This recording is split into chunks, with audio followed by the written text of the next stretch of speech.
Les nuits vous paraissent longues. Vous ressentez de la frustration, du stress, du mal à dormir. Vous êtes à bout. Détendez-vous.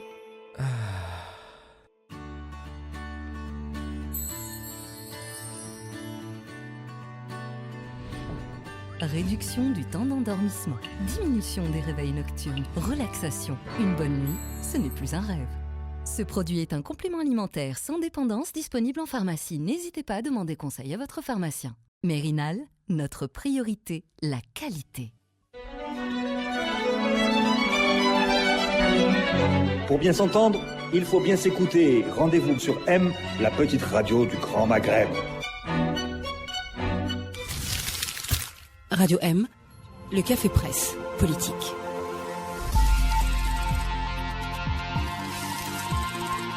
Bonsoir à nos amis auditeurs.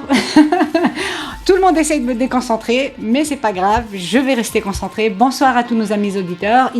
On est un peu moins en retard que d'habitude. Il est 6h04.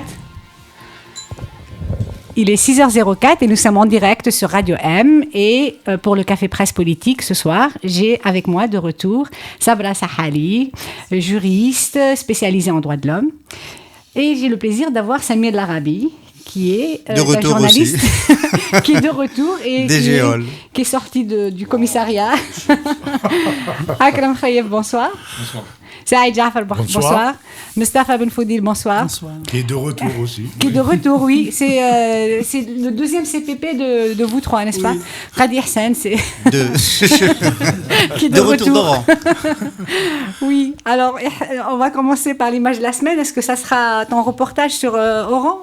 J'ai l'impression que c'est déjà ancien parce que c'était vendredi dernier, mais c'est vrai que c'est l'une de mes images de la semaine d'avoir marché à Oran pendant quasiment 3 heures sans jamais avoir croisé un policier. Oui.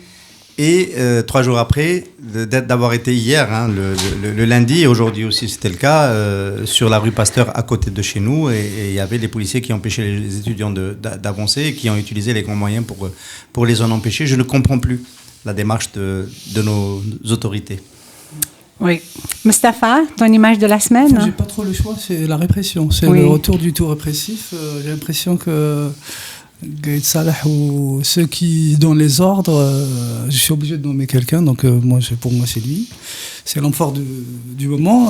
Et son calendrier s'est arrêté au 21 février. Oui.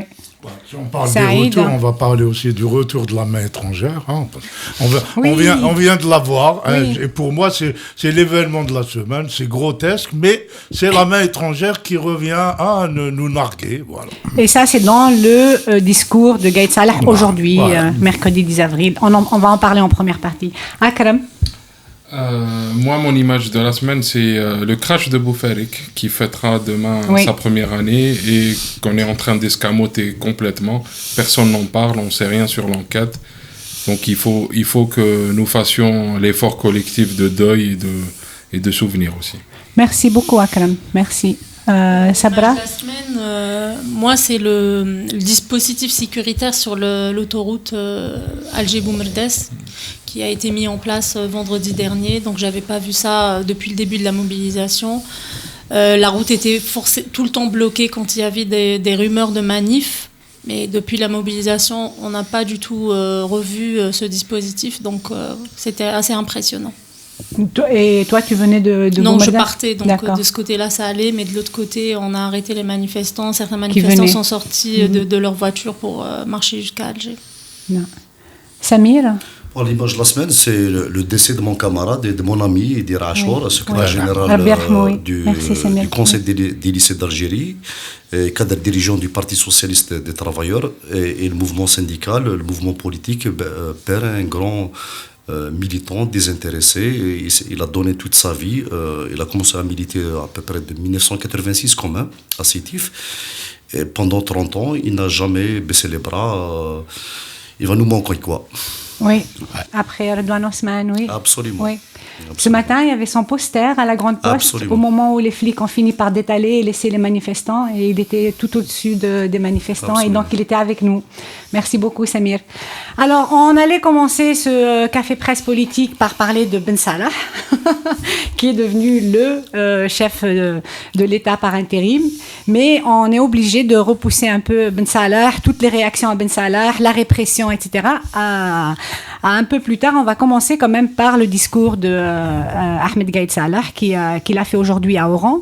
Un discours d'environ 7 minutes, mais qui a été assez dense. Beaucoup de choses nouvelles qui sont apparues, qui n'étaient pas là depuis que le soulèvement populaire avait commencé le 22 février. Personnellement, j'ai noté des références nouvelles, celui à ce qu'il appelle des slogans irréalisables visant à mener le pays vers un vide constitutionnel et détruire les institutions de l'État. Deuxièmement, la référence à l'article 107 de la Constitution, qui est celui de l'état d'exception.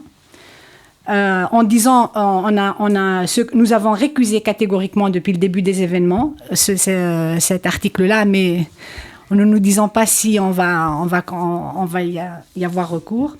Ensuite, la référence aux agents infiltrés, la 5e colonne. Quelque chose aussi que j'ai trouvé un peu inouï, c'est il nous promet que ce sera l'armée qui va surveiller les élections. En tout cas, c'est ce que moi j'ai compris. Hein. Elle va veiller à la transparence totale. Je ne sais pas si c'est le rôle de l'armée. Oui, le même discours pour annoncer le 5e mandat. Et le scoop pour moi aussi, c'est qu'il nous a annoncé que la justice est enfin indépendante. Enfin, le mot qu'il a utilisé, la justice a recouvert ses pleines prérogatives. Et donc, on va ouvrir tous les dossiers, etc. Et donc, voilà, je vais commencer avec vous par qu'est-ce qui vous a semblé le plus... qu'est-ce qui a retenu le plus votre attention? Et je commence par toi, Mustafa Ben Foudil. Qui est habillé en vert. En kaki. Non, c'était oui. Mauvaise blague, voilà. Non, en fait, moi, c'est... je sais pas si est-ce que s'étonner, c'est quelque chose c'est la bonne attitude à avoir quand on sait qu'à partir du moment où on nous a engagés dans ce piège qui est l'article 102, la suite, on la connaissait un petit peu. C'est-à-dire, on la voyait venir, c'était que Gaïd Salah, ce sera le président réel. Pour moi, Ben Salah, il est vraiment là pour la galerie. Et que, quelque part, après avoir joué au sauveur, et là, il y a un bruit de botte qui m'inquiète énormément. Et donc, il y a une feuille de route qu'il veut nous imposer. Il veut d'abord sauver sa peau, parce qu'il ne faut pas oublier que dans le pénal, il y a quand même des choses que M. Gaïd Salah devrait se reprocher, il devrait faire attention. Et la feuille de route qu'il décline, c'est pour le moins, elle est vraiment, pour moi, aux antipodes de ce qu'on est en train de demander depuis le 22 février. Donc pour moi, il y a comme une espèce de retour de primauté du militaire sur la souveraineté populaire, pas que sur le politique. Et qu'il nous dit en gros de fermer nos gueules, et je pense qu'il n'a rien compris à ce qui est en train de se produire, à ce que les gens sont en train de réclamer depuis le début, ça veut dire un changement radical. Après, je pense qu'on avait prévu une petite rubrique Itnahaouga pour voir dans quel... Oui, on va parler de oui, voilà, on va y revenir, oui. Mais je pense qu'il y a énormément d'éléments qui personnellement m'inquiètent. Justement, tu as cité par exemple la justice, donc c'est lui un peu qui annonce un peu la marche à suivre, mais sur plein de choses, c'est lui qui annonce la marche à suivre, c'est lui qui prend la parole, c'est lui qui nous dit ce qu'on doit faire, et personnellement, je pense qu'à partir de ce vendredi, il y aura une autre vérité qui va être dite par, encore une fois, des millions d'Algériens pour rappeler à ce monsieur que lui fait partie d'Aïtna Haouga. Moi, en tout cas, c'est très bien. C'est une question que je voudrais poser.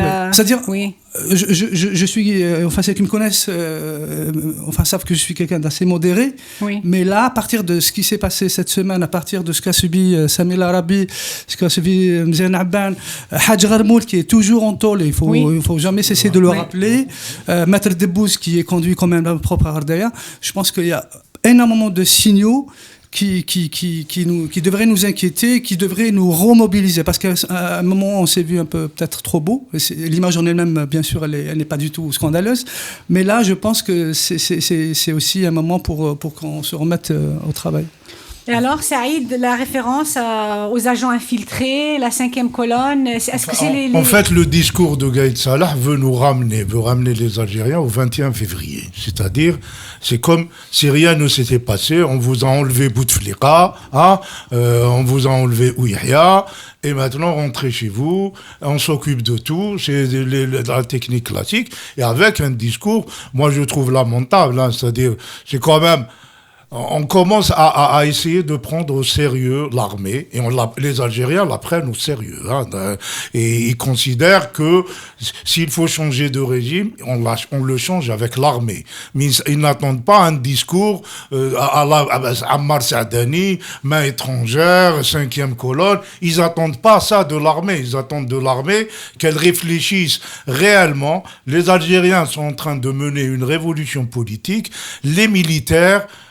L'institution doit accompagner ça en faisant sa propre révolution culturelle et arrêter de considérer que les Algériens, des millions d'Algériens manipulés par cette OP, je sais pas, il y a un mot qui est sorti, OP, je sais pas, soi-disant une sorte de force miraculeuse qui pousserait les Algériens. Sourire, ce serait commandité par les Américains. On est dans un délire complètement... Alors, mettre en cause des gens, c'est comme Bouchachi, etc., parce qu'il y aurait eu des articles de presse dans la presse mondiale sur Bouchachi, ce serait lui la main de l'étranger. On est dans un truc atterrant, c'est-à-dire, c'est pas à la hauteur de l'institution militaire. On n'attend pas ça de l'institution militaire. On attend qu'elle réfléchisse sérieusement à ce que la population lui demande. On ne veut pas une transition menée par les hommes du régime, et ce sont ceux-là qui t'nahaouga. C'est-à-dire, on veut pas de Bedoui, on veut pas de Ben Salah, on veut pas de Blaise. Le itnahaouga, ça veut pas dire qu'on veut dissoudre les gens, les empêcher d'exister. Quand il y aura une démocratie, même Saïdani, s'il veut être candidat, ce seront les électeurs qui les élimineront, c'est pas nous. C'est comme ça qu'on réfléchit. Mais c'est vrai que ça fait partie des choses dont il parle. Il dit que c'est un slogan irréalisable qui pousse au chaos. Il n'est pas irréalisable. Et donc c'est le moment de donner la parole à... Ah, ça va. Parce que le slogan est irréalisable. Non, mais ça c'est pas. Elle a raison. Sabra, elle reste. D'abord, elle est bien. Sabra, elle écoute. Elle m'écoute. Elle reste sur le sujet. Donc Sabra, voilà. Toi, qu'est-ce qui t'a le plus frappé dans le discours de Gaïd Salah? L'état d'exception. Oui, la référence à l'état d'exception. Les gens avaient spéculé après la lettre. Enfin, supposé de Bouteflika le 11 mars, qu'il avait fait référence à l'élection, mais c'était pas le cas. Mais là, il y a un officiel qui a lâché l'expression, donc état d'expression. Donc je pense état d'exception, donc article 107 de la Constitution. Je pense que c'est un signe de, on est en train de, c'est l'escalade quoi, je pense. Donc si ça continue, la mobilisation continue et que, moi je peux pas résumer ce que je pense de tout ça en quelques phrases, mais en tout cas il y a une faiblesse de côté d'autre. Je parle de la mobilisation, je parle aussi le pouvoir qui ignore complètement la rue. Par exemple, là, nous, on se dit, on n'arrive pas à faire émerger des représentants, mais en même temps, est-ce que les gens qui sont en place, ils pourraient pas inviter certaines personnes à la table des négociations ? Voilà, j'ai l'impression qu'on n'arrive pas à faire un pas vers l'autre, et donc l'état d'exception, j'espère qu'on va l'éviter, mais... Samir, toi, alors, en tant que manifestant de la 5e colonne qui a été arrêté, non, moi j'imagine qu'il parle des gens qui manifestent, parce que je vois pas de qui il parle quand il dit les agents infiltrés qui veulent changer l'objectif du soulèvement. Samir, toi, est-ce que tu peux nous dire comment tu as été arrêté lundi? C'est-à-dire comment j'étais... Je vais revenir après sur le discours de Bassara. Oui, bien sûr. C'est-à-dire sur l'arrestation, c'est-à-dire on était des militants, c'est-à-dire on était au courant qu'en quoi le régime veut resserrer les taux. C'est-à-dire il a balancé des rumeurs via Facebook qu'en quoi plus de marches sur Alger pendant la semaine. Alors on s'est dit que c'est pas normal, c'est notre espace, on doit se le réapproprier. C'est grâce au mouvement du 16 et du 22 février. Alors on s'est donné le mot entre nous, c'est-à-dire pour organiser un rassemblement. Et là, bien sûr, c'est-à-dire on s'est rassemblés, il y a des gens qui sont venus la première fois, mais le lendemain, dès qu'on a commencé, c'est-à-dire il y a les flics qui sont venus, et, c'est-à-dire ils m'ont embarqué d'une manière, je considère, brutale. Absolument, ça a été filmé. Oui, ça a été c'est une partie qui a été filmée. Oui. C'est-à-dire ils ont filmé 21 secondes. Oui. Mais j'ai résisté plus de 3 minutes à vrai dire. Mais bon, une fois, j'étais traîné comme c'est-à-dire un malfrat, comment on appelle, même le flic qui m'a embarqué m'a dit عجبك la position تاع الكبش. Je lui ai dit oui, كبش في بلادي, bien sûr. كبش في بلادي. C'est pas, et je le tiens à dénoncer ça, bien sûr. Oui. C'est-à-dire, une fois au commissariat, c'est autre chose. C'est des insanités, des trucs, des insultes. Et le flic, il s'appelle Djemel Nigro. Cavignac. Il s'appelle Djemel Nigro, et c'est pas la première fois. C'est son pseudonyme. Qui fait de l'excès de zèle. Il fait vraiment dans l'excès de zèle. Hier, d'ailleurs, j'ai rencontré deux bonnes femmes. Il a tabassé quelqu'un, il a frappé c'est-à-dire, dans son œil.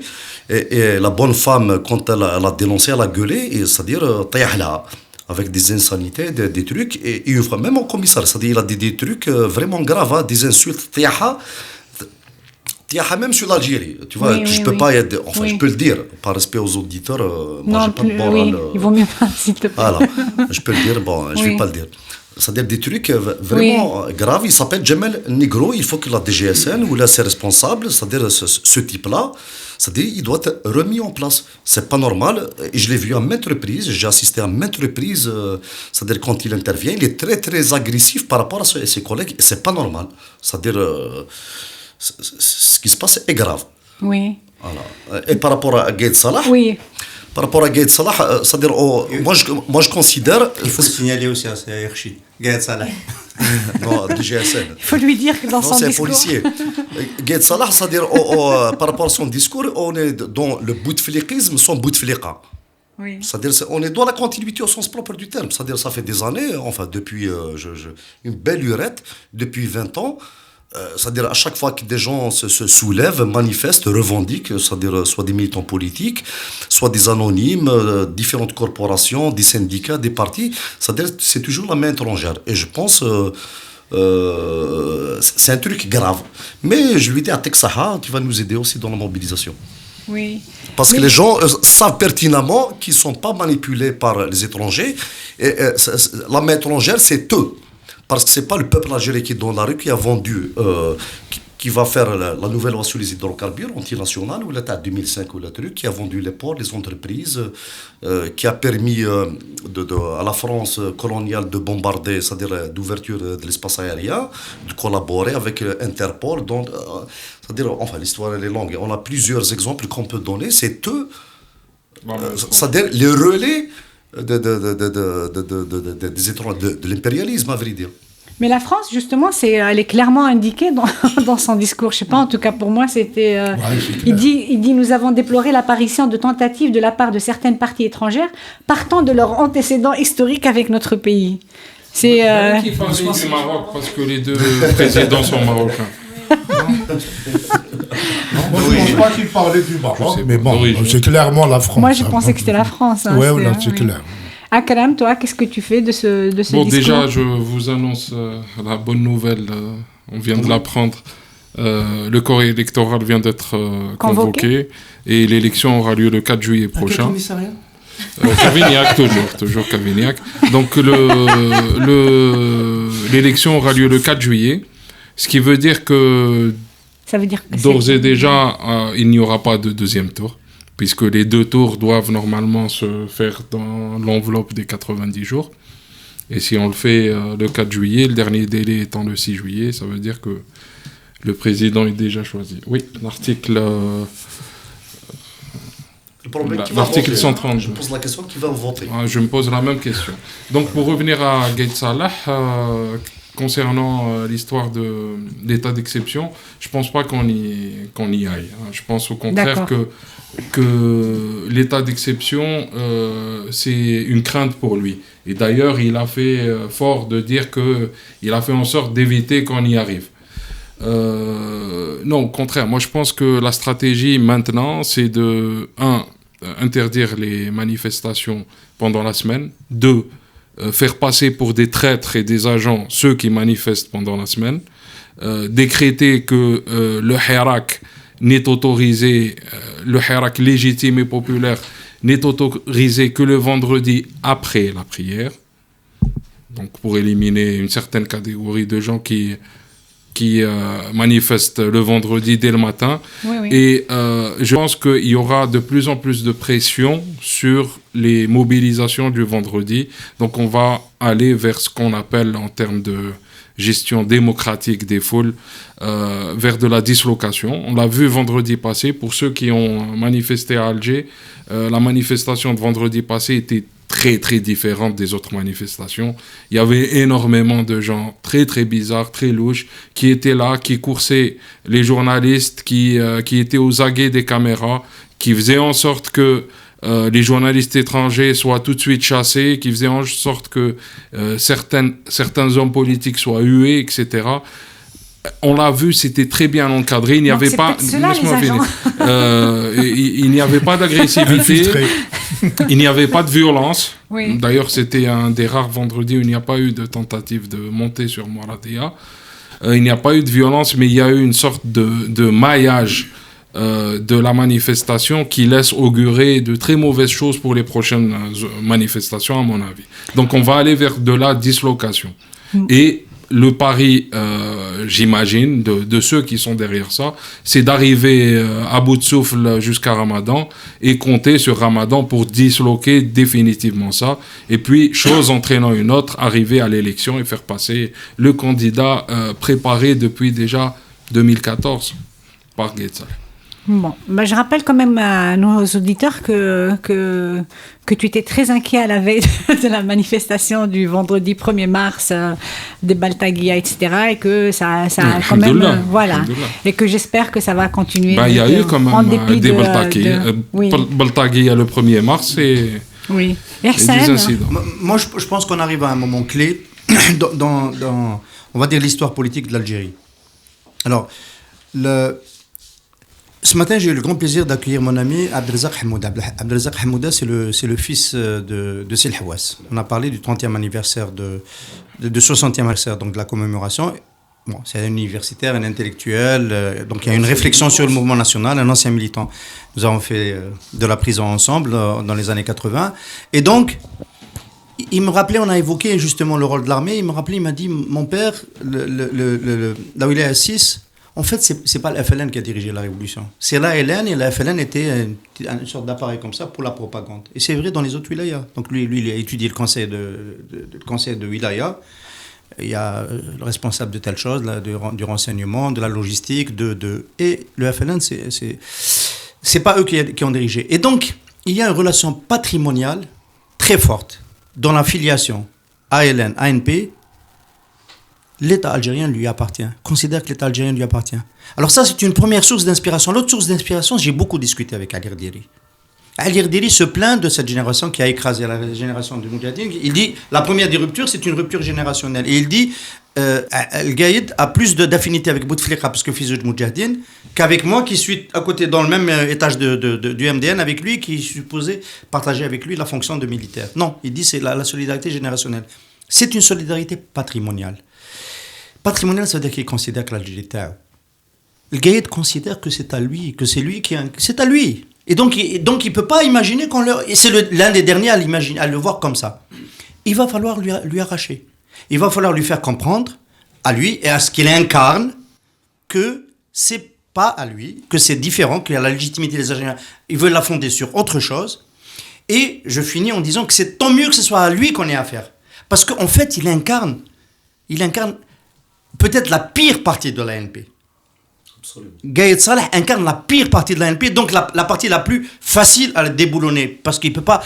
On a reçu Benil El Sissi, c'est de la hauteur de vie, c'est un homme d'État. On dira tout ce qu'on voudra de... Ali Rdiri, c'est quand même quelqu'un qui a vécu de sa solde. Il s'est peut-être trompé en politique, mais on verra après si jamais il y a les urnes. Mais il y a d'autres natures humaines, il y a d'autres profils dans l'ANP depuis le début. Mouloud Hamrouche est sorti de l'ANP, etc. Il y a des profils très intéressants dans l'ANP. Il y en a eu. Gaïd Salah incarne le pire des profils à l'intérieur, celui qui est le plus patrimonial et considère l'État. Il sera déboulonné par le mouvement. Le gars qui veut passer Tebboune, parce que je pense qu'il pensait à Tebboune, mon ami Akram qui parlait de candidat. Abdelmajid Tebboune, candidat de... Bonjour, il rebondit sur la question. Il a dit il va faire passer son candidat en juillet. Du vent, il va faire passer. Qu'est-ce qui va passer? Le corps électoral, qui va aller voter? Il s'est mis à contre-courant de l'histoire. Il va être renversé, tout simplement. Je n'ai fait que donner la stratégie. J'ai pas dit oui, mais bon, enfin, il y avait un alarmisme qui laissait penser que la feuille de route allait... Non, pas du tout. Au contraire, voilà. On est devant une équation aujourd'hui, c'est la résilience du peuple face à l'idiotie de ces gens-là. Oui, on peut parler d'idiotie. Rebondir justement sur le point que tu as soulevé par rapport à la dislocation. Je parle sous le contrôle de Sabra, parce que tu es spécialiste de la Constitution. Parce que M. Gaïd Salah semble tout d'un coup redécouvrir les vertus de la Constitution. Et je pense qu'il n'y a pas que l'article 102, l'article 127 ou je sais quoi. J'en arrive même à les oublier. Djebla Bekain aussi le droit de manifester. C'est-à-dire nous, même si on doit sortir pour demander le droit des fourmis à l'autodétermination, je pense que ce qui va s'écrire dans nos pancartes, c'est à nous que ça appartient. Qui m'a Samir Khoya, arracher justement le droit à l'occupation de l'espace public Ta'na. Je ne sais pas si ils ont lu les accords d'Évian, mais on est libre et indépendant. Et la liberté, justement, et l'indépendance s'exercent tous les jours. C'est-à-dire, indépendamment du contenu que nous impose cette étape, on peut, à n'importe quel moment, soit il revendique, soit... ça peut être absolument toutes les catégories qu'on a vues cette semaine. Et j'en profite pour une parenthèse pour te redire que j'ai beaucoup aimé ton texte sur le carré féministe. C'est-à-dire, pour moi, me cache un moment ou un moment... On peut parler stratégie par rapport à ces questions, mais il y a des questions de principe sur lesquelles moi personnellement je ne transige pas. Et donc, juste pour dire que M. Gaïd Salah, dans la Constitution, il y a plusieurs articles, منهم الحق في التظاهر, le droit d'association, le droit de se réunir, le droit à la presse. Et donc, pour ces questions-là aussi, je pense qu'on n'est pas obligé d'avoir à chaque fois comme ordre du jour de sortir uniquement par rapport à ce que nous impose ce moment, mais on peut sortir pour le principe de sortir, pour la liberté de sortir. Voilà. Moi, si je peux rebondir sur ça, c'est très intéressant parce que justement, ce qui manque à cette mobilisation, selon moi, depuis le début, c'est de ramener le débat sur les questions de liberté individuelle et collective dont a beaucoup souffert jusqu'à présent le milieu militant, le milieu associatif, donc loi sur les 1206 sur les associations, les amendements du code pénal, la question de l'attroupement non armé qui a fait énormément de mal aux jeunes dans le Sud, par exemple. Donc, je pense qu'il faut venir sur ce terrain-là et faire beaucoup de pédagogie, expliquer aux gens, parce que moi-même je fais partie des gens qui mettent en exergue la déstructuration de la société civile, mais je suis complètement consciente qu'il y a eu énormément de choses, notamment des lois qui n'ont pas aidé, qui ont été des obstacles concrets à l'organisation de la société civile. Donc il faut que les gens qui se disent les partis politiques, où sont les associations, s'il y en a beaucoup, il faut qu'on leur explique que cette société civile qui est dans l'ombre, on se demande aujourd'hui où étaient tous ces gens. Non, il y a des gens, et d'ailleurs, M. Faudel l'a oublié, mais j'étais avec lui dans le groupe BZEF, et ça remonte à 2005 ou 2006 avec Kamel Daoud et Chokri Amari, et il n'était pas question de sortir dans la rue, c'était impensable. Moi, j'ai 36 ans, et je sais que la première personne que j'ai vue dans un sit-in, c'était les mamans de disparus. Et c'est là que j'ai commencé à m'intéresser, voilà, pourquoi il y a des femmes qui manifestent, pourquoi il n'y a personne d'autre. Donc voilà, vraiment, je déplore que les personnalités politiques aujourd'hui, il faut absolument ramener cette question des libertés individuelles tout de suite dans le débat. Juste pour noter rapidement en deux mots, Ammar Ingrachen ne dit pas que des bêtises sur ce plateau-là.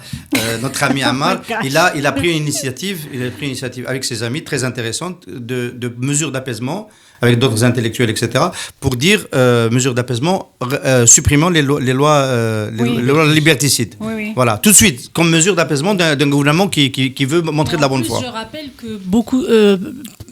beaucoup de ces lois ont été adoptées dans le cadre des réformes lancées par Bouteflika en 2011 suite au printemps arabe, qui ont été présentées au niveau international comme des réformes allant vers plus de démocratie.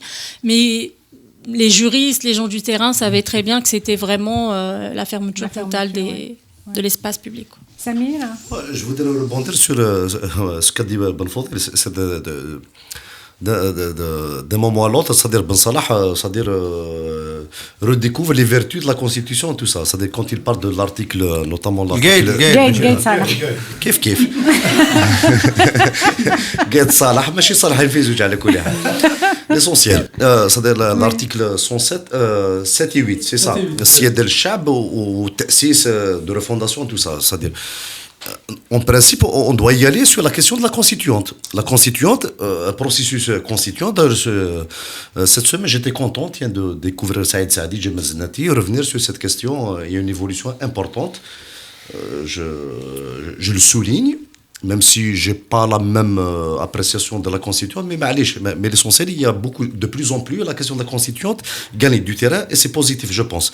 Mais quand on parle de constituante, ça veut dire de refondation de l'État national, basé sur les questions de liberté démocratique, syndicats, tout ça, et je reviens sur l'article, sur les associations, tout ça, il faut revenir sur les régimes déclaratifs. C'est pas normal, j'ai pas besoin d'agrément de tout ça, c'est un régime déclaratif. Et bien sûr, il y a d'autres aspects aussi, c'est-à-dire du contenu de la Deuxième République ou de la Nouvelle République, sur un contenu social. À quoi sert de faire le changement si le chômeur demeure chômeur, le sans-logis n'ont pas de logement, c'est-à-dire une médecine gratuite de qualité sur la couverture sociale. Moi, j'enseigne par exemple à l'université de Béjaïa, j'enseigne le module marché de l'emploi. Et c'est des statistiques officielles. Nous avons plus de 800 000 jeunes qui travaillent dans le cadre du pré-emploi. Ils doivent être permanentés. Vous avez à peu près 400 000 tout ce qui est filet social. On doit régulariser, c'est ça aussi. Par exemple, aujourd'hui, enfin, je ne sais pas si les médias, Al-Hajjar, c'est-à-dire dans plusieurs... Tayal, à Oran. Samir, d'accord. On a 3000 personnes qui revendiquent. Si on peut parler de ça en deuxième partie, parce que c'est ça la Nouvelle République. Oui, mais justement, alors moi je voulais juste terminer. Tu as créé un carré social face au carré féministe. Là. Le carré féministe a bloqué. Non, c'est pas ça. C'est déjà la fin de la première partie. Et je voulais juste poser une dernière question, et je tiens à la poser sur le texte de Gaïd Salah. La référence au procès, de nouveaux procès qui vont s'ouvrir, Sonatrach, Khalifa El-Bouchi. Alors, est-ce qu'il est en train de dire à l'opinion publique, ou est-ce que c'est des menaces contre les autres généraux? Quand le chef d'état-major qui nous annonce que la justice se remet à fonctionner, oui, on a parlé de ça, Saïd. Mais pourquoi Sonatrach, Khalifa et El-Bouchi surtout, c'est-à-dire il veut remettre ses copains généraux en prison là. C'est ça. Ou se le faire virginité aussi. Peut-être offrir quelque chose aux Algériens, soit dire. Oui, bien sûr, Sabra, non, absolument. Moi, je me suis dit, est-ce que c'est une manière de dire, voilà, je vous ai menacé pendant tout ce texte, et là, je vais vous dire que je vais faire des choses. Je vais vous offrir ça, etc. C'est de la propagande. D'accord. Que de la propagande. Merci beaucoup à tout le monde. Chers auditeurs, restez avec nous. On sera de retour dans 3 minutes exactement.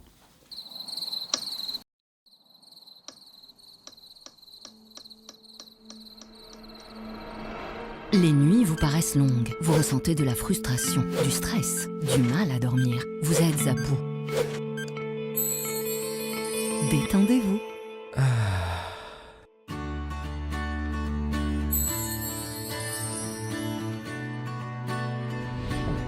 Réduction du temps d'endormissement, diminution des réveils nocturnes, relaxation. Une bonne nuit, ce n'est plus un rêve. Ce produit est un complément alimentaire sans dépendance disponible en pharmacie. N'hésitez pas à demander conseil à votre pharmacien. Merinal, notre priorité, la qualité. Nous sommes de retour pour la deuxième partie du Café Presse Politique et tout le monde a l'air d'être de très bonne humeur après avoir entendu dire que le corps électoral a été convoqué. Donc, alors je voudrais juste remettre un peu de contexte. C'est dans un contexte de répression accrue, qui s'est accrue cette semaine contre les manifestants, les arrestations, etc. Et aujourd'hui, on nous annonce, il y a moins d'une heure, que le corps électoral a été convoqué et que l'élection aura lieu en juillet à le 4 Independence Day. Independence Day. Alors, première question, c'est... est-ce que c'est quelque chose qui va réjouir les manifestants? C'est la procédure. Le son 2, ils sont en train de le mettre en œuvre. Oui. Ils n'écoutent pas ce que dit la population, ils le mettent en œuvre. Et on a discuté dans la première partie des dispositifs répressifs.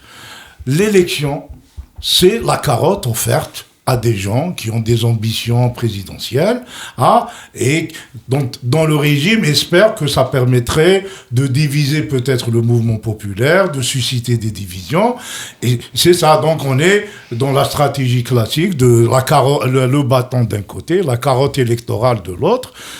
La question est, à mon avis, le mouvement populaire va dire vendredi qu'il continue à rejeter la transition dans le cadre du 102. Et il va le dire probablement avec force. Et donc, on entre dans une phase de bras de fer entre le régime, parce que c'est toujours le régime, il y a rien à dire, c'est pas la disparition de Bouteflika de la scène qui fait qu'on est dans un autre régime. C'est le régime face au mouvement populaire qui sont dans des trajectoires totalement différentes, et on est dans un bras de fer politique qui va durer longtemps, et à mon avis, il y aura très peu d'électeurs qui iront au 4 juillet. Alors, très peu d'électeurs, mais combien de candidats? Alors, j'ai bien envie, tout à l'heure, j'ai fait un parallèle avec le mouvement national, je vais en faire un deuxième. Après 2 ans de révolution, 56, Jacques Soustelle avait commencé à tenter une 3e voie négociée, ça a été repris par Lacoste. Et on était à un moment de l'histoire de la Révolution où on pouvait espérer un peu l'équivalent de ce qui s'est passé en Tunisie, une autonomie élargie, avec évidemment toujours rattaché à la colonisation. Et c'est le moment où Ben fait son grand forcing, où il enlève le tapis sous la France, sous les pieds de la France, et il laisse personne pouvoir négocier avec la France. Alors cet effort-là que Ben et la direction du FLN à Alger a fait, elle l'a fait en combinant de la persuasion et en combinant de la répression. Bon, il faut bien comprendre que ceux qui refusaient de se mettre sous la coupe du FLN, rejoindre le FLN, étaient menacés de mort, et il y en a qui ont été éliminés. Je ne parle pas du volet MNA et messaliste. Aujourd'hui, c'est le mouvement révolutionnaire, c'est la rue, c'est le peuple qui joue le rôle de Ben Ramdan et de la direction du FLN. Pacifiquement. Ouais. Que ceux qui veulent aller dans cette 3e voie, entre guillemets, qui est une solution, en fait, néocoloniale au sens de reproduction du système, vont se mettre à dos les Algériens. Ils vont se mettre à dos. Les dégagismes dans la rue, c'est un peu déjà ces gens qui sont soupçonnés d'avoir voulu, etc. Et donc moi, je prends le pari que même ceux qui avaient l'ambition d'y aller et qui ont poussé pour qu'on revienne rapidement aux élections présidentielles, si la mobilisation se poursuit, et je pense qu'elle se poursuivra, ils auront beaucoup de mal à aller retirer leurs nouveaux documents, pour ceux qui n'en ont pas tiré, pour aller faire la campagne présidentielle. Donc voilà, c'est perdu d'avance de ce point de vue-là, et j'irai même jusqu'à dire que ceux qui étaient déjà enregistrés vont peut-être prendre leur distance avec ce nouveau processus électoral. Yassine, tu as pensé à tout ça pendant la je te dis pas ce que je sniffe. Parce qu'on parlait tous et toi tu étais silencieux. D'accord. Voilà. Il y a un passage oui, dans le Mustapha. Le texte, j'ai dit texte comme si c'était, tu vois, une œuvre littéraire de M. Gaïd Salah. Il parle de Yaqada et de Fitna, c'est-à-dire il nous appelle à la vigilance, et nous lui retournons un peu ce mot. Je pense qu'il y a une tentative de diversion, c'est-à-dire ils sont trop pressés de restaurer le système, donc les choses vont pas de charge, on doit se mettre en garde à vous, exécuter le plan de monsieur, et je pense qu'il faut sortir complètement de cette temporalité, c'est-à-dire on a supprimé Boutef, mais on est dans le temps bouteflикien, c'est-à-dire on est encore dans cette séquence, et nous devons imposer notre temporalité, notre rythme, c'est-à-dire, et notre risque, qu'est-ce qu'il dit, c'est-à-dire tout le régime doit dégager, et avec toutes ces figures, tous ces symboles. Après, justement, on va régler, c'est-à-dire qu'est-ce qu'on entend exactement par le Tnahawga, jusqu'où, etc. Mais déjà, ce calendrier, cet agenda doit foutre le camp. C'est-à-dire, moi, personnellement, il se trouve que j'ai été privé du droit de voter parce que dans les urnes, il n'y avait rien. Et du coup, je ne me vois pas demain aller me réinscrire pour aller voter, choisir dans une galerie de candidats qui seront forcément cachéristes. Donc moi, j'ai l'impression qu'il n'y aura même pas de candidats. Donc les candidats potentiels sont avertis. Benflis, Makari, Belaïd, ils sont avertis par Ihsan qu'au cas où vous allez être candidat, vous allez avoir la population sur le dos. Voilà, vous êtes bien avertis, vous serez deux. Sabra. Au risque de casser un peu l'ambiance révolutionnaire du CPP. Moi, je pense que c'est dangereux de faire ces analogies, de commencer déjà à traiter les gens qui vont aller faire ce choix de se présenter de cachiristes. Je trouve que c'est pas très démocratique. Enfin, on peut discuter argument contre argument, mais voilà. Donc, personnellement, mais je sais qu'on est la 5e couronne. Mais entre, moi, j'ai l'impression que qu'on peut plus avoir de zone grise. Par exemple, moi j'ai discuté lors d'un atelier samedi dernier avec des étudiants, on s'est bizarrement retrouvés à la fin du débat à être pour l'article 102, mais à refuser juste à rejeter dans l'article 102 que la période des 90 jours. Je veux dire, ça ne fait pas de nous c'était un débat ouvert, on a parlé de la constituante, des avantages de la constituante, des inconvénients de la constituante, des avantages de l'article 102. Je pense que c'est ce débat-là. D'accord. Alors, qu'on doit, mais je veux dire, toi déjà en tant que juriste ou même en tant que citoyenne algérienne, tu sembles être un peu pétrifiée par l'idée de qu'on sorte de qu'on sorte de la Constitution, qu'on épuise toutes les. Non, je pense que clairement cette Constitution n'offre plus seule une sortie de crise. Ça, c'est clair. Oui. Mais là encore, entre rejet total de la Constitution et rester complètement dans la Constitution comme le préconise Gaïd Salah, quand même on peut discuter. Je veux dire, on peut discuter. On peut discuter des choses quand même dans ce choix-là. Et alors, En fait, la question n'est pas en termes de droit. La question, elle est de l'ordre du politique. Exactement. Vous avez une population qui considère que Bedoui et l'administration sont pourris et ils sont façonnés pour la fraude.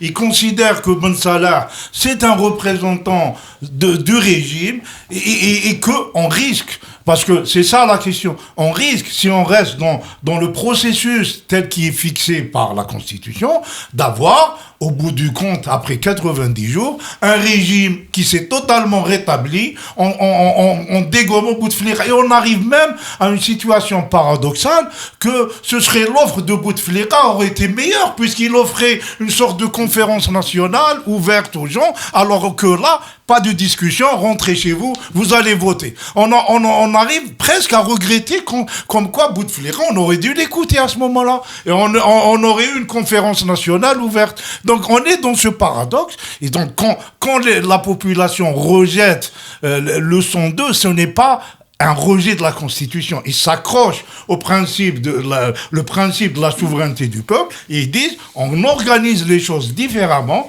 pour revenir aux élections. Ce n'est pas pour sortir et créer une sorte de soviet suprême, etc. Non, c'est pour revenir à terme dans de meilleures conditions, dans des conditions d'égalité entre les candidats et revenir au suffrage universel. C'est ça la solution. Samir, qu'est-ce que tu voulais dire? Je vais rebondir dans le même sens d'Ihsan. C'est-à-dire, il parle de 56 avec Abban Ramadan ou l'Akhar. On est dans la même... c'est pas la même chose, c'est des conditions de guerre, on n'est pas dans une condition de guerre, mais dans les mêmes conditions politiques. C'est-à-dire, si on veut le changement, c'est-à-dire on est dans un mouvement révolutionnaire, ou l'insurrection, mais pas révolutionnaire, processus révolutionnaire. Le génie d'Abban, c'était la question de l'organisation, qui est la pierre angulaire de tout changement politique. C'est-à-dire, lui, il parle, c'est vrai, sans l'ALN, c'est-à-dire d'organisation, l'UGTA, les commerçants, dans les quartiers, dans les trucs, c'est-à-dire, on doit s'inspirer de ce capital d'expérience. sur la question d'expérience, d'organisation plutôt, et d'avoir des perspectives. Quand on parle aujourd'hui, quel que soit le résultat, c'est-à-dire, moi je suis contre, c'est-à-dire qu'on aille directement vers des présidentielles, transparentes ou non transparentes. C'est pas ça le problème. On doit d'abord refonder. Moi, par exemple, je suis contre qu'on ait un président de la République. C'est pas normal qu'une seule personne ait autant de pouvoir. Tu veux dire qu'il faut que ce soit un régime parlementaire avec une assemblée nationale forte et un régime présidentiel. Mais dans un truc pas les soviets au sens. Oui. On n'a pas de modèle type. Pardon, je continue. Au sens qui c'est-à-dire, justement, c'est-à-dire, il faut qu'on aille vers un régime, c'est-à-dire parlementaire. C'est-à-dire, moi, ça m'intéresse. Moi, je considère que le poste de président, de Wali, de chef de Daïra, toute l'architecture de l'État national doit changer. Et c'est ça la véritable démocratie. C'est un stade avancé quand même. Et en même temps, c'est la décentralisation. C'est les assemblées, c'est le pouvoir aux élus. Au niveau local, dans les wilayas, dans les trucs. Moi, je pense que c'est important d'avancer dans ce sens. Et pour le réaliser, il y a deux questions centrales. La question de l'organisation au niveau syndical, c'est-à-dire dans tout, là où c'est possible de s'organiser, y compris chez les femmes, tout ça. Et vous avez la question de la constituante. C'est important. C'est vrai, c'est-à-dire quand on dit on est contre l'article 102, ça veut dire on ne va pas y aller vers les présidentielles. Oui. Alors, il y a le contexte de la répression que j'aimerais rappeler. Donc, j'imagine que j'allais vous poser la question de savoir est-ce que vous pensez que Gaïd Salah a pris les choses en main, mais évidemment avec son discours aujourd'hui c'est clair. D'ailleurs c'est le mot de Jamal Znati qui me vient à la tête, c'est il ne faut plus se faire d'illusions, le risque de voir s'installer une dictature militaire n'est plus du domaine de l'hypothèse, c'est désormais un fait. Il parle aussi de constituante. Il y a aussi le fait qu'aujourd'hui, il y a eu une riposte assez massive des manifestants au centre-ville à Alger, à laquelle j'ai assisté, contre la répression. Il y a beaucoup de gens qui se sont solidarisés pour répondre à ce crescendo qui avait commencé à partir de dimanche. Et dans ce contexte-là, est-ce que, ma question, c'est vraiment sur les slogans comme « Itna Haougar », est-ce qu'on ne va pas vers une confrontation de la population avec l'armée? Enfin, moi, tel que je comprends le Yitna Haouga, c'est vraiment lié à l'article 102. Yitna Haouga, c'est quoi? C'est-à-dire, c'est quoi l'article 102? C'est Bedoui au gouvernement. Hein? C'est Bedoui au gouvernement. C'est Ben Salah à la place du président. C'est Blaise au Conseil constitutionnel. Ce sont... Ben Salah, on peut dire qu'il est là pour l'apparat. Et les deux autres, ce sont les instruments de l'élection. C'est-à-dire, c'est l'un, le premier valide les candidatures, élimine, l'autre organise l'élection. Et à ce moment-là, ce n'est pas, on ne veut pas dissoudre. Personne n'a demandé de dissoudre l'armée ou de dissoudre l'administration. Ou de vider les juges. D'accord. Il faut les rappeler. Mais est-ce que ça veut dire Gaïd Salah aussi? Oui. Alors, est-ce que c'est clair pour tout le monde? Parce que je vais te répondre. À la limite, c'est presque pas une urgence. C'est pas une urgence parce que même si on met même si on arrive à arracher, par exemple, un gouvernement de transition, ce serait gouvernement de transition n'a pas une légitimité populaire et il est là pour gérer, il a une mission politique à accomplir, c'est de remettre les choses à plat pour permettre une expression libre, réellement libre des Algériens. C'est le gouvernement légitime qui décidera de mettre en œuvre, par exemple, les départs à la retraite, tout simplement, de changer de personnel militaire. Mais pour l'instant, ce n'est pas la peine d'entrer dans une confrontation avec Gaïd Salah inutilement. On doit rappeler, notre mission, c'est de rappeler à Gaïd Salah, le principe, c'est l'article 7 de la Constitution, ne marche pas avec Bedoui, Ben Salah, et Blaise, c'est vraiment ça. Pour ne pas aller plus loin, le Yitna Haouga, c'est très précis. Akram. Autre chose, si on ramène le débat, et on l'a ramené depuis le début à Gaïd Salah, moi je crois fermement, et je l'ai dit la semaine passée, qu'en Gaïd Salah sommeillait deux personnages, une personnalité qui serait tentée, une autre personnalité qui voudrait sortir par la grande porte, entrer dans l'histoire comme étant le sauveur de l'Algérie. Et ça j'y crois sincèrement. Et donc, il n'y a pas le personnage du Sisi qui sommeille en lui ? Non, j'ai dit que le premier était celui qui était tenté. Et donc, j'estime et je pense qu'il faut que nous accompagnions sur le plan moral Gaïd Salah. Et ce que dit le Hajj est intéressant, est une façon de le faire. Donc, ne pas braquer tout sur lui, d'autant plus que lui n'a pas sorti l'armée dans la rue, n'a pas fait en sorte que l'armée réprime le peuple, et pour le moment, il ne s'en tient qu'à des discours qu'il a plus ou moins adaptés, modifiés, ou dans lesquels il a introduit l'article 7 et l'article 8 avant de parler d'autre chose, avant de parler de la main de l'étranger. Il y a encore de la marge de négociation et de discussion avec lui. Et l'endroit où se fera la négociation, c'est les vendredis en sortant. Sabra, pour toi, on parle beaucoup. On prêche des convaincus, on répète des choses qu'on connaît. Enfin, tout le monde critique ce pouvoir. On connaît la logique autoritaire, mais la faiblesse, elle est aussi de notre côté. Moi, il est important pour moi aussi de rappeler ces faiblesses-là. Une société civile qui n'est pas structurée, des personnalités politiques qui maintenant ont choisi un discours démagogique, de se cacher derrière le peuple. Je les entends rarement parler à la première personne du singulier. On ne connaît pas leur position individuelle en tant que personne politique. Donc, moi, on rejette le son de qu'est-ce qu'on propose en face. On propose une constituante. Quand on demande aux gens par quel mécanisme, notamment comment organiser un vote sans ces institutions, on ne nous répond pas. Comment rétablir la confiance aussi ? Parce qu'il y a une grande crise de confiance. Toutes les personnalités publiques ont été pratiquement connues une chasse à l'homme dans les manifestations. Donc on sait qu'il y a une crise et qu'il y a un manque de confiance envers la personnalité publique en Algérie qui a ses racines dans l'histoire. On va pas rentrer dans ce détail. Mais je veux dire qu'on ne peut pas continuellement refuser sans proposer des propositions vraiment sérieuses et concrètes. Non, mais Sabra, elle souligne quelque chose ceux qui dégagent, on dit dégage, c'est aussi dans le soulèvement populaire.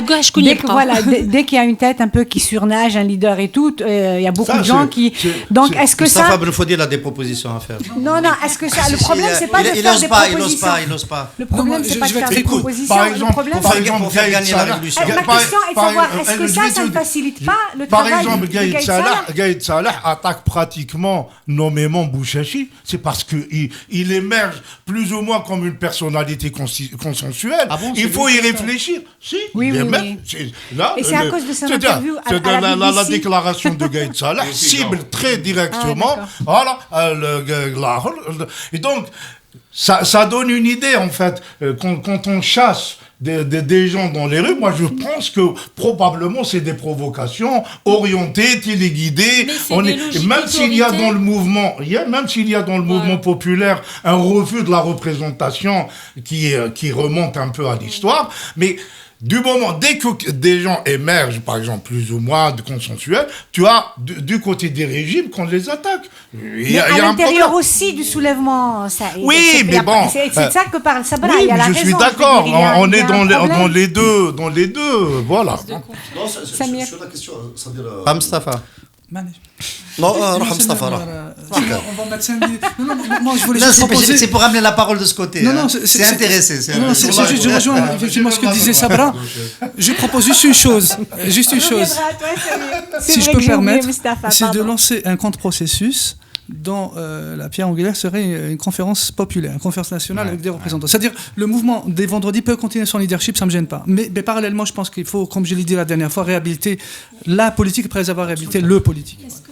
Pardon. Et je t'avais dit qu'il avait des propositions. Non, ce qu'elle avançait tout à l'heure, c'est-à-dire la question du changement, ce n'est pas une question technique. Par exemple, les gens ne comprennent pas les choses. Quand on dit il faut d'abord définir une orientation politique, moi par exemple, franchement, je te le dis en face, je déteste le cours des avocats, des constitutionnalistes, dans des moments révolutionnaires. C'est-à-dire, non, malheureusement, on a besoin de tous les discours. On a besoin de tout le monde, mais il s'agit d'orientation politique.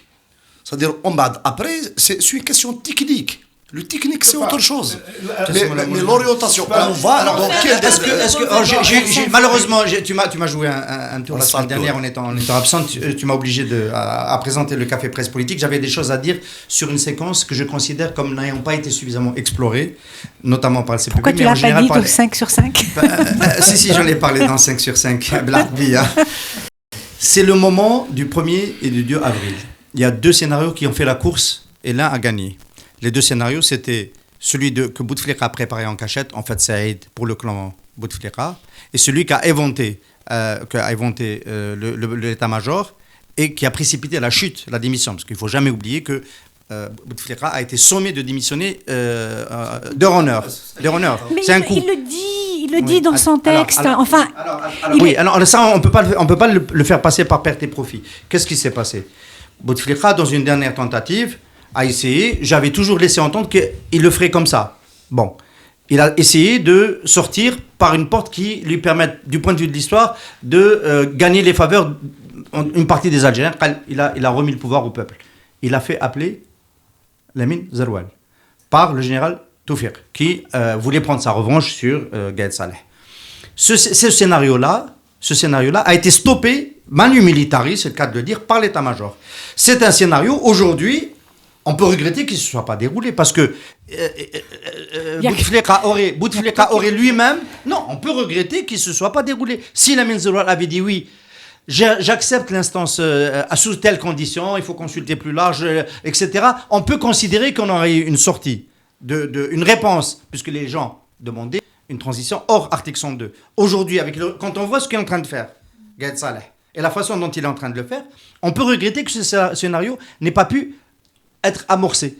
Et la réponse aujourd'hui, c'est la suivante. Est-ce que, en grillant ce scénario, la maladresse des Bouteflika, la façon dont ils l'ont fait, etc., est-ce qu'ils ont définitivement grillé le recours à Zeroual parce que je suis en train en même temps de répondre on n'a pas de réponse. Est-ce qu'on a grillé complètement le recours à Zeroual comme président de rechange pour une période transitoire où on refonde les institutions? Et est-ce qu'on n'a pas grillé, au-delà de Zeroual, toute idée de haute instance cooptée pour la transition? Parce que c'est presque toute la haute instance, j'ai l'impression que plus personne n'en parle. Si c'est pas Zeroual, qui peut l'animer cette haute instance? Et si c'est plus ce scénario-là, qui va être c'est quoi la transition? C'est un chef du gouvernement directement nommé par l'état-major qui va assurer la transition? On sait, ce qui s'est joué entre le 1 et le 2, c'est quand même quelque chose qui n'est pas très favorable à la révolution, qui va nous obliger à ramer encore quelques semaines. C'est tant mieux. Oui, ça va. Oui, on peut le prendre aussi comme ça. Peut-être que il faut commencer à réfléchir à qui on veut, avec qui on peut débattre. Avec qui négocier aussi. Au lieu de dire on veut pas de ces gens-là, on peut dire ok on veut pas de ces gens-là, mais on peut quand même discuter un peu avec. Si je sais pas, on va finir bientôt. J'aimerais bien citer un petit la conclusion de mon article une contribution que j'avais publiée sur le quotidien d'Oran. Non, c'est l'intitulé c'était le peuple peut-il être un héros. Donc moi j'ai fait un peu une lecture critique du terme et j'ai conclu par ça parce que je veux quand même insister sur l'importance des hommes politiques et de la classe politique au-delà des discours creux, quoi. Donc le politique. À toi la parole. Oui, merci. Le politique devrait assumer qu'il est en dehors de la sphère ordinaire en arrêtant de faire appel à une entité imaginaire qui lui aurait délégué le droit de parler en son nom. La grandeur de son acte réside justement dans la solitude et l'originalité de son initiative. S'il y a un héros identifié, ça sera lui. Et s'il y a lâcheté, il devra aussi l'assumer tout seul. Donc moi, s'il y a héroïsme, s'il y a lâcheté, ça... Moi, je connais, je sais que c'est la classe politique. Il faut que ça soit incarné. Ça, c'était le portrait de Alir Deli. Hein. Parce que lui, il n'a pas peur d'assumer sa position. Il peut être aussi d'un côté comme de l'autre, vu comme un lâche ou comme un héros. Voilà. Et voilà, il se positionne. Samir. D'accord. Je crois qu'on peut terminer sur les paroles de On parlait sur les élections. On a fini. On a fini à Manchester. On a fini, voilà. Et puis on a largement dépassé le temps. Donc, bien, soyons nombreux vendredi. Voilà. Absolument. Comme ceux qui étaient nombreux aujourd'hui au centre d'Alger. Comme ceux qui étaient nombreux aujourd'hui à la Grande Poste. Voilà. Jafar, vendredi, samedi, dimanche, lundi. Voilà. Alors, merci à tout le monde. Merci. C'est qui a inventé le verbe vendredi. Nous vendredirons, Saïd. Moi, je n'ose pas dire que c'est moi. Merci à tous les invités, merci à tous nos auditeurs, merci à Soumia Felkali, la réalisatrice, et à Mustafa El Alia à l'image. À la semaine prochaine.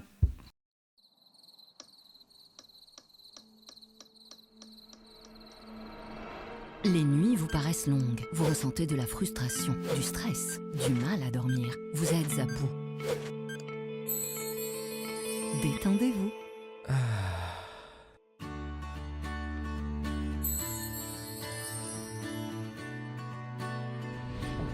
Réduction du temps d'endormissement, diminution des réveils nocturnes, relaxation. Une bonne nuit, ce n'est plus un rêve. Ce produit est un complément alimentaire sans dépendance disponible en pharmacie. N'hésitez pas à demander conseil à votre pharmacien. Mérinal, notre priorité, la qualité. Pour bien s'entendre, il faut bien s'écouter. Rendez-vous sur M, la petite radio du Grand Maghreb.